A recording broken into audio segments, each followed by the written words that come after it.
Porque só quem já experimentou esse processo de transformação, esse processo de mudança na vida, sabe o tanto que é importante. Eu falo para os irmãos, o que eu sou hoje, irmãos, não compara em termos de vida espiritual, em termos de conhecimento de Deus. Porque a gente, irmãos, eu era uma pessoa que eu vivia sem saber quem era Deus. Infelizmente, teve essa falha no meu crescimento, onde eu cresci, e foi triste, irmãos, sem saber quem era Deus. Para mim, irmãos, Deus era algo, mas eu não sabia quem era Deus. E a gente perde muitas vezes aqui, irmãos, a oportunidade de dizer para o irmão, querido, não vamos falar sobre isso não. Por que você está me ligando para falar isso? Queridos, quando a pessoa te ligar para fofocar, ou para querer te tirar da sua vida espiritual, e às vezes nós damos mais atenção para alguém que já saiu da igreja, do que para a pessoa que está pregando a palavra de Deus aqui no púlpito. Às vezes a gente dá mais atenção para a palavra que uma pessoa está dizendo lá fora. A pessoa, irmão, e sabe o que? Não é desabafo, mas eu vou dar uma palavra aqui. Muitas vezes a pessoa está aqui dentro da igreja, ela não trabalha, ela não ora, ela não jejua, a pessoa não está dando testemunho, sai daqui, vai para outra igreja e já está pregando, irmãos. E aí, não estou dando recado não, tá, irmãos? E aí, as pessoas estão dando mais ouvidos para esse tipo de pessoa do que para a palavra de Deus. Estão perdendo mais tempo, e é perder tempo mesmo, irmãos, dando ouvido para a historinha, do que jejuar, orar e ler a palavra de Deus. Isso, irmãos, é vigiar. É vigiar e fugir da aparência do mal. Segundo ponto que o apóstolo Paulo, e Paulo escreveu para os coríntios, irmãos, porque eles estavam passando um período onde o pecado já estava entrando dentro da igreja. Eles estavam passando um período onde os grupinhos, as facções, estavam dividindo a igreja. E uns diziam, os historiadores dizem que Apolo disse, eu não vou para lá, porque eles estão querendo me colocar como líder de uma facção, e eu não quero fazer parte disso. E às vezes a gente lê esse versículo e fala assim, Apolo estava na carne, né, irmãos? Porque ele não quis ir lá trazer a palavra. Mas Apolo estava vigiando, porque ele não queria fazer parte de uma facção dentro da igreja. Isso que é a palavra de Deus, irmãos. E Paulo diz assim, olha, vigiai. Primeiro ponto. Irmãos, quantos aqui querem aprender a vigiar mais? Irmãos, eu tenho que partir de mim, eu quero a cada dia mais, Senhor, te agradar naquilo que o Senhor quer que a gente vigia. Segundo ponto, ele diz assim, fiquem firmes na fé. Olha o que a palavra de Deus diz em Gálatas 5:1, diz assim, estai, pois firmes na liberdade com que Cristo nos libertou. Quantos aqui são libertos do pecado? Quantos aqui estão na liberdade cristã? Aleluia. Sabe o que é isso, irmãos? É a gente poder dizer não ao pecado. Isso é liberdade cristã. Muitas pessoas estão no mundo lá fora, e eles não conseguem, irmãos, se afastar do pecado. Para eles parece algo impossível. Mas hoje nós podemos dizer, Senhor, obrigado porque eu estou livre. E hoje eu posso dizer sim e não para as coisas que acontecem na minha vida. Hoje eu posso dizer não. Até aqui eu vou andar com você, mas a partir daqui você vai sozinho. A palavra de Deus diz, e não torneis a colocar-vos debaixo do jugo da servidão. Sabe o que Paulo estava querendo dizer para os coríntios aqui? Ele estava querendo dizer para eles, olha, não sejam crianças. Criança que é assim. Quem aqui? Todos nós já fomos crianças. E quando a gente erra, irmãos, criança, irmãos, eu estou tão feliz que eu vou ter uma criança, um neném, um boy. Eu estou tão feliz, irmãos. Quando o Josué me ligou, eu falei assim, mas mais algo nessa semana, glória a Deus. E criança, eu vou experimentar isso, criança é teimosa, né, irmãos? Criança, às vezes você fala não, daí a pouco ele ok, e volta de novo e quer fazer de novo, verdade? E ali, irmãos, em Coríntios, quem estava fazendo isso eram os adultos. Paulo dizia, irmãos, fugir da aparência do mal, olha, deixa esse negócio de facção do lado, se preocupa com o amor, se preocupa com os dons do Espírito. Olha, eu vos escrevo aqui para que os dons espirituais não seja escândalo para a igreja, mas que possa ser usado para a edificação do corpo de Cristo. Irmãos, e eles não davam os ouvidos. Os historiadores dizem que essa carta foi a carta que tinha mais exortação das cartas que Paulo escreveu. Ficais firmes na fé. Eu ouvi uma vez uma explanação, um exemplo que a pessoa deu. Nesse exemplo ela dizia que num determinado lugar, numa feira, existia um fazendeiro que ele pegava as galinhas e ele amarrou as galinhas num toco. Nesse toco tinha um anel e ele amarrava os pés das galinhas dentro daquele anel e as galinhas andavam, irmãos, desse jeito aqui, ó, tudo em volta daquele toco, e andavam, e Paulo dizendo, estejam firmes na fé. E as galinhas estavam presas ali, irmãos, naquele anel e andando. E um dia passou um turista com amor no coração. Ele chegou para aquele fazendeiro e disse assim, Senhor, quanto custa cada galinha? E ele disse, $5 eu vendo para você cada galinha. Ele disse, olha, eu quero todas as suas galinhas. E o fazendeiro espantado, mas todas as minhas galinhas? Tem dia que eu vou para casa com um monte aqui, todas. Eu quero todas. E quando você me dá também um canivete, que eu vou fazer algo aqui. E as galinhas lá andando, irmãos. Quem aqui já viu galinha? Talvez as crianças não sabem o que é galinha, né? É chicken. E as galinhas estavam andando lá, irmãos. E aquele senhor comprou as galinhas e falou assim, agora eu quero que você corta todas elas. Tira o laço que está no pé delas aí. Tira aí os laços.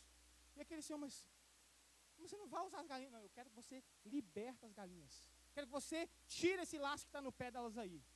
E aquele senhor, já comprou um pneu, né? Vou cortar. E ele cortou.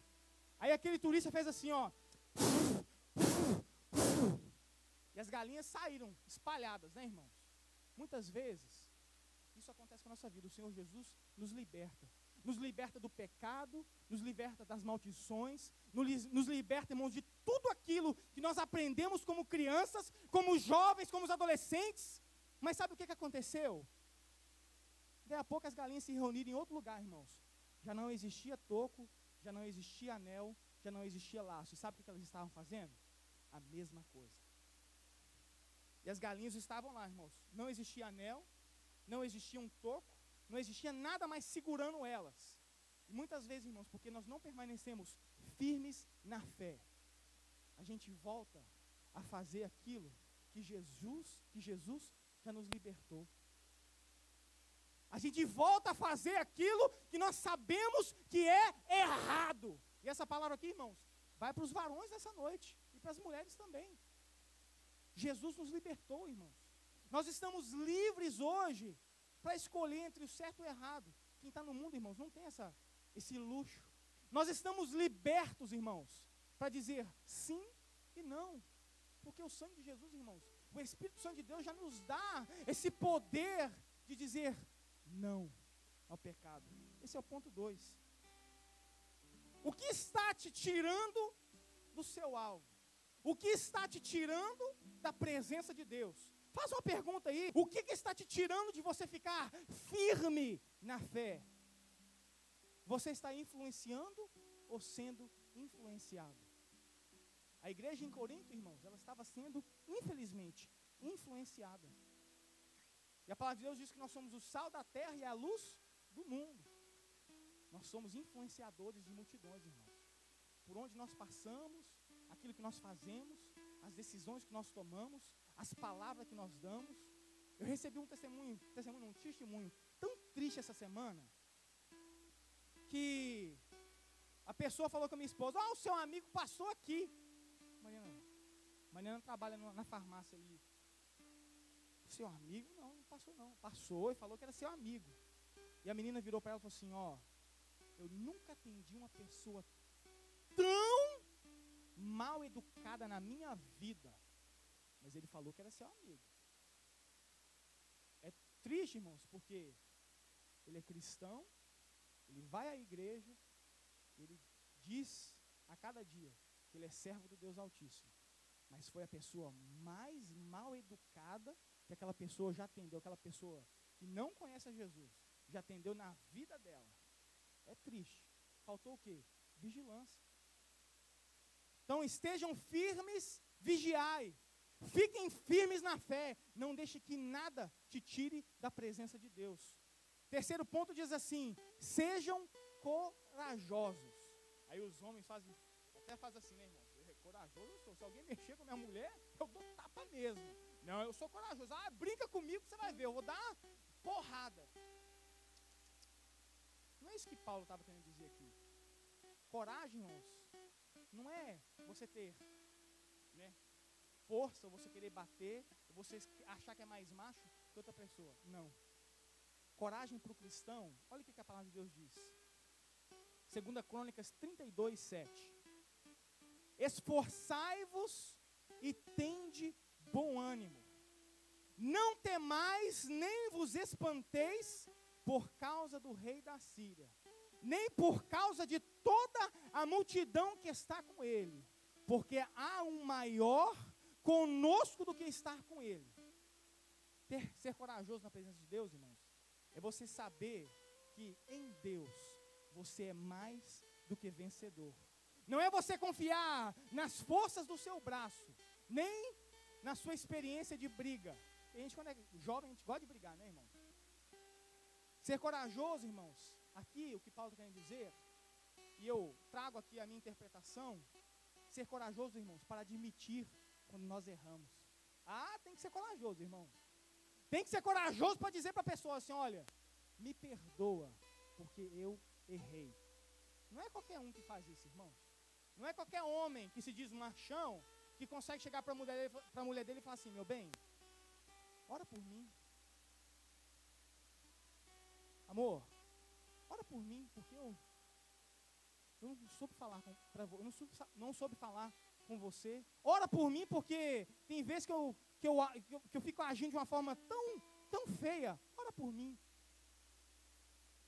Só homem corajoso que faz isso, tá, irmãos?